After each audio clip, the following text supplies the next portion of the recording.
Bonsoir. Tout le Québec s'est retrouvé une fois de plus complètement privé d'électricité la nuit dernière. La panne a commencé à 2h46 précise et ça a été long, même très long étrangement, avant que le courant ne revienne. C'est vers 9h qu'on a commencé à rétablir le système. Certains ont dû attendre jusqu'à 11h midi, d'autres attendent encore. La cause de cette panne, il va falloir attendre quelques jours, plusieurs jours peut-être même, avant de la connaître précisément. Il y en a qui ont soulevé l'hypothèse d'un orage magnétique. Ce qu'on sait pour l'instant, c'est qu'un transformateur a d'abord fait défaut au poste de Chibougamau, puis il y a eu surchauffe de 4 lignes. On écoute d'abord là-dessus le reportage de Michel Morin. Ce matin, les Québécois se sont levés avec une belle journée d'hiver, mais depuis plusieurs heures, leur réseau d'électricité était en panne. Et la Société d'État n'avait pas d'explication à leur fournir. On avait même de la difficulté à nous donner le score. Hydro-Québec a alors rencontré la presse. Il s'agit de plusieurs lignes qui ont déclenché simultanément entre Montréal et Bay James.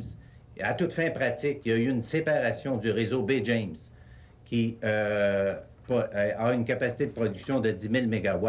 Alors, 10 000 MW sur 20 000 MW de charge, vous comprendrez que c'est 50 de la capacité du réseau qui s'est séparée, capacité de production du réseau qui s'est séparée simultanément.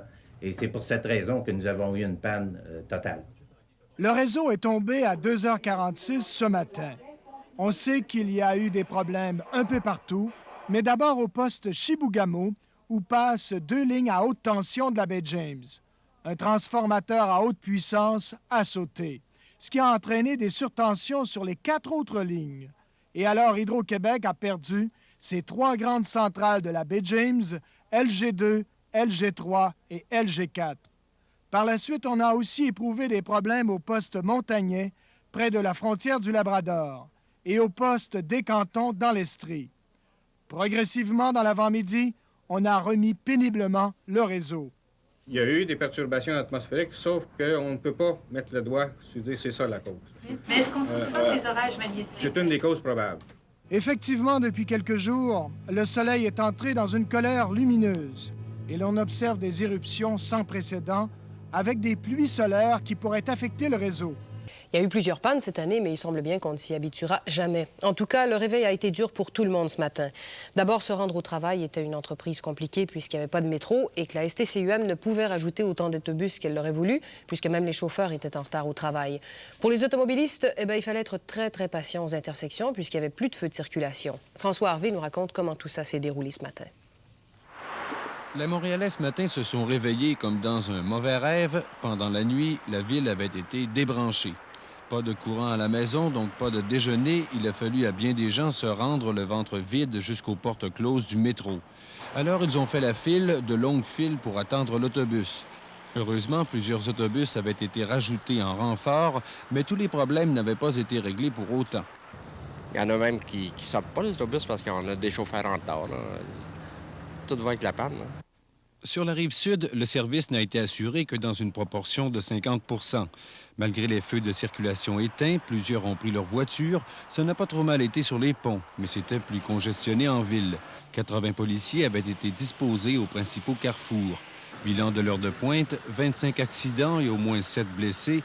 Heureusement que la panne est survenue de nuit. Oui, disons que ça nous a permis d'avoir le temps de réagir, de prendre les moyens pour réagir là, dans les bons délais.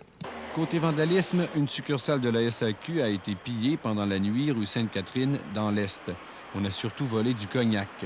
Dans les grands immeubles, la plupart des ascenseurs étaient en panne.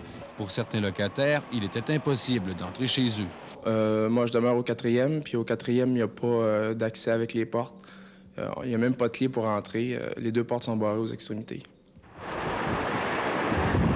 Dans les aéroports de la région, on a rapporté l'annulation de 2 vols et une foule de retards. Et tandis que le courant revenait, le téléphone, lui, s'en allait. Cet avant-midi, plusieurs circuits du Bell ont été surchargés pendant quelques heures. Ce qui se passe, c'est que plusieurs personnes essaient en même temps d'établir une communication. Alors, ils soulèvent le récepteur téléphonique et n'entendent pas la tonalité. Un lundi matin, finalement, dont on se serait passé. On augmente les tarifs, mais les services ont l'air de diminuer. Bref, si le courant a été rétabli, on ne peut définitivement pas en dire autant de la confiance des Montréalais envers Hydro-Québec. Ici François Harvey à Montréal.